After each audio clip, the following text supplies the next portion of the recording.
अभी हम खड़े हैं कोल्हा में। यहाँ पे अशोक का स्तंभ है, अशोक का पिलर है। आगे हम अंदर जाएंगे तो वो पूरा पिलर देखेंगे। यहाँ का जो टिकट है वो 25 रुपीज़ है इंडियंस के लिए, वन पर पर्सन का। तो जब अंदर जाएंगे तो पूरा देखेंगे, उसकी हिस्ट्री पता करेंगे कि क्या है अंदर अशोक का पिलर का।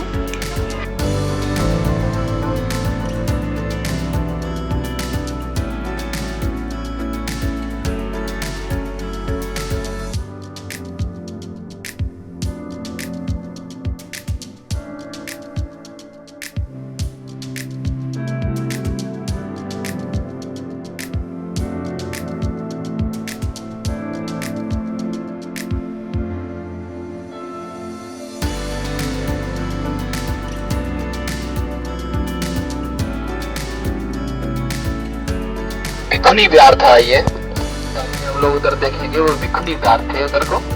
ये सब ये यहाँ का नाम पानी था, ये नहाने के लिए तालाब होता था। ये जो स्तूप है, ये स्तूप भगवान बुद्ध के अस्थि धातु पे बनाया गया था। जो लिच्छवी के जो राजा थे, क्या नाम, वैशाली जो राजकुमार लोग थे, लिच्छवी, वैशाली के लिच्छवी, पावा के मल्ल, कुशीनगर के मल्ल, कपिल वस्तु शाक्य, सब ऐसे ही नाम आते हैं। ऐसे भगवान बुद्ध की जो क्या नाम धातु थी वो 8 भागों में बांटे गए थे। और जो भिक्षा पत्र था वो द्रोण ब्राह्मण ले गया था, उसने भिक्षा पत्र वो क्या नाम स्तूप बनाया था।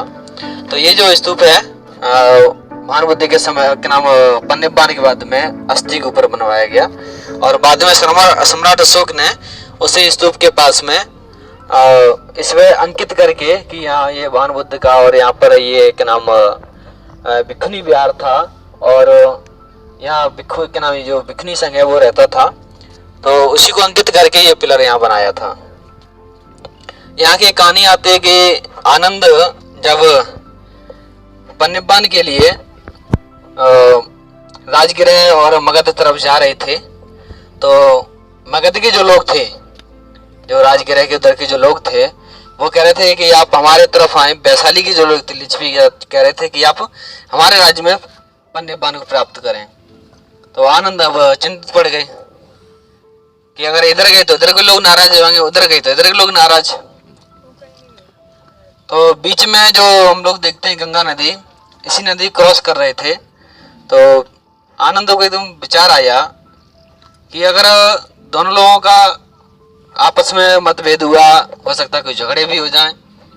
तो उन्होंने क्या किया कि नदी में ही अपने शरीर को, मतलब नदी में ही पन्निबुत हो गए वो। अच्छा, आनंद वो, हाँ, उधर भी नहीं गए ना इधर आए, बीच में ही वो पन्निबुत हो गए।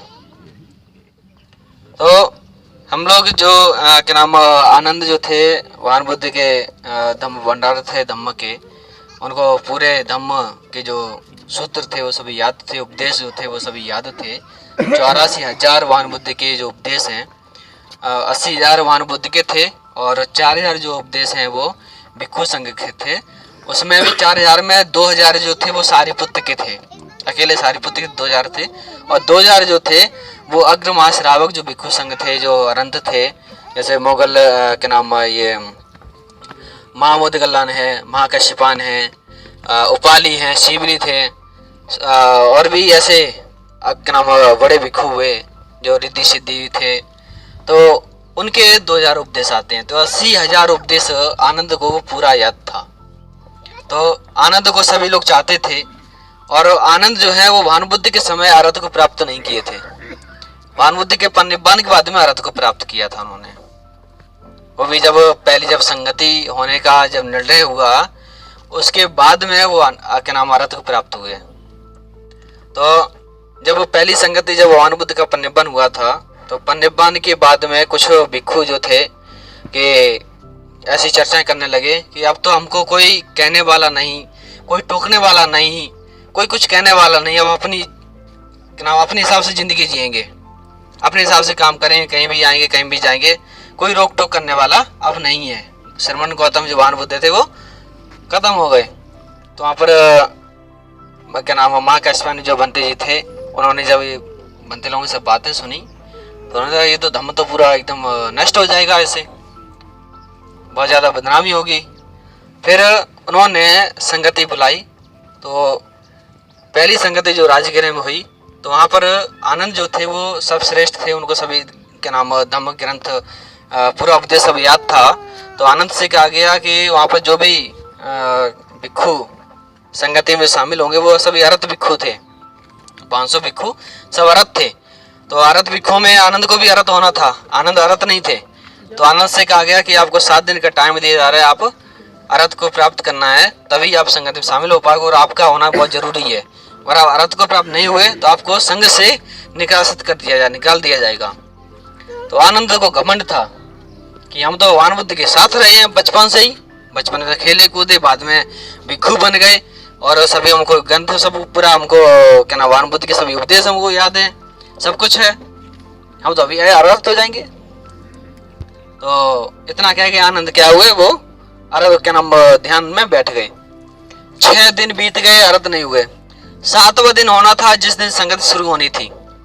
7वें दिन लास्ट प्रेयर में अब जब अरहत नहीं हुए, कुछ समय रह गया था, तो आनंद के मुख से एकदम निकला कि अब मैं अरहत नहीं होंगे। जब अरहत नहीं होंगे तो क्या हुआ, घमंड टूट गया। घमंड टूट गया तो ना अरहत हो गई। एक जो क्या नाम कह लीजिए दीवार जो बनी हुई थी घमंड की दीवार, तो वो जब टूट गया, अहंकार नहीं रहा अंदर, अहंकार नहीं रहा तो वो तो अरहत हो गए। जब तक व्यक्ति अंदर कुछ ना कुछ जब बना रहेगा तो वो अरहत नहीं हो सकता। तो आनंद के अंदर जो घमंड था, जो क्या नाम कह लीजिए इतना ज्यादा क्या नाम भगवान बुद्ध के साथ रहने का, और भी कह लीजिए उनके अंदर इतना एटीट्यूड था, वो सब लास्ट प्रेयर में अब मैं अरहत नहीं होंगे इतना कहा, तैसे ही वो अरहत हो गए। तो उसके बाद में फिर जो अरहत होने के बाद में संघ में वो शामिल होते हैं और पहली संगति का जो उसमें शामिल होते हैं और वो गायन करते हैं, एवं में सुतंग एकंग समय भगवा। जहाँ भी जिस स्थान का नाम आता है, सावथियंग विहरती या वाराणसी विहरती, ऐसा मैंने सुना एक समय भगवान बुद्ध यहाँ पर वास कर रहे थे। तो जितने भी सूत्र हैं उसमें सबसे पहले ये शब्द आता है, एवं में सुतंग, ऐसा मैंने सुना। तो भगवान बुद्ध ने तो नहीं कहा, ये आनंद कह रही है, ऐसा मैंने सुना एक समय भगवान बुद्ध यहाँ पर वास कर रहे थे, वहां पर भगवान बुद्ध ने ये उपदेश दिया। वहां इतने लोग जो अरहत हुए, इतने लोगों इनको ये उपदेश दिया, हर चीज आनंद को जाते हुए सब कुछ उनको बताया। तो ऐसे पहली संगति जो आनंद जो थे सब श्रेष्ठ थे संघ के लिए और धम्म के लिए। तो ऐसे महान व्यक्ति के लिए सभी चाहते थे कि आनंद हमारे राज्य में परिनिष्ठित हो, हमारे राज्य में परिनिष्ठित हो। तो उसी को लेकर के फिर आनंद नहीं चाहते थे कि कोई आपस में नाराज हो जाए या कोई झगड़ा हो या कोई दुखी हो, परेशान हो, तो वो नदी में ही परिनिष्ठित हो गए। वो कैसे हुए नदी में, कैसे अरहत थे। अरहत व्यक्ति का क्या होता है कि इंद्रियां उसके बस में होता है, जब चाहे वो अपने शरीर को नष्ट कर सकता है, जितना जीवन चाहे वो जी सकता है और जीवन जीने के बाद में वो अपने शरीर को खत्म कर सकता है। अरहत अभी भी होते हैं क्या लोग? अभी भी अरहत हैं, अरहत होते हैं। बांग्लादेश में एक बनते हैं आर्यवंश, पता नहीं कुछ नाम है करके, बांग्लादेश में है और बर्मा में है, और बता एक बनते हैं आर्यवंश, वो है थाईलैंड के। और वो बनते जी को ही पता चलता है कि वो अरहत हो गए हैं या किसी दूसरे को भी पता चल सकता है? दूसरा व्यक्ति तभी जान पाता है जब वो ध्यान साधन पक्का हो, तभी पहचान पाता है अरहत की स्थिति। नहीं तो वो खुद को ही पता होता है कि मैं अरहत हो गया, क्योंकि उसके अंदर कोई भी किसी प्रकार का विकार नहीं होता है, किसी प्रकार की वासना नहीं होती है, किसी प्रकार कोई क्रोध, गुस्सा, वैर, अहंकार, अहम भाव कुछ नहीं होता है। जो बांग्लादेश में जो भिक्षु हैं वो बताया जाता है गृहस्थ जीवन में वो थे, तो वो एक चोर थे, तो उन्होंने किसी गर्दन तोड़ दी थी, बाद में वो भिक्षु बन गए। तो अभी उनकी गर्दन ऐसी टेढ़ी है, जो पाप जो उन्होंने किया था उसका फल उनको इस अवस्था में, जब अरहत होने के बाद उनकी गर्दन टेढ़ी हो गई। अभी भी है वो बांग्लादेश में, उनका फोटो मैं आपको दिखा देंगे, अभी भी है, जीवित हैं और काफी एज में हो गए, बहुत बड़ी एज में पहुंच गए हैं। और ऐसे ही क्या नाम बर्मा के हैं, अरहत भिक्षु हैं, थाईलैंड के हैं। भगवान बुद्ध ने कहा था ये धरती जब तक है तो अरहत भिक्षुओं से धरती खत्म नहीं होगी, अरहत भिक्षु हमेशा रहेंगे। बोधिसत्व अरहत के बाद बोधिसत्व, बोधिसत्व तो कोई भी हो सकता है, बोधिसत्व तो यहाँ बहुत बने रहेंगे, बोधिसत्व ने, अरहत जो है वो एक अलग पदवी है। ये बोधि- बुद्ध तो के पहले के हाँ क्या होना यार अरहत या अरहंत है अरहत अरहंत नहीं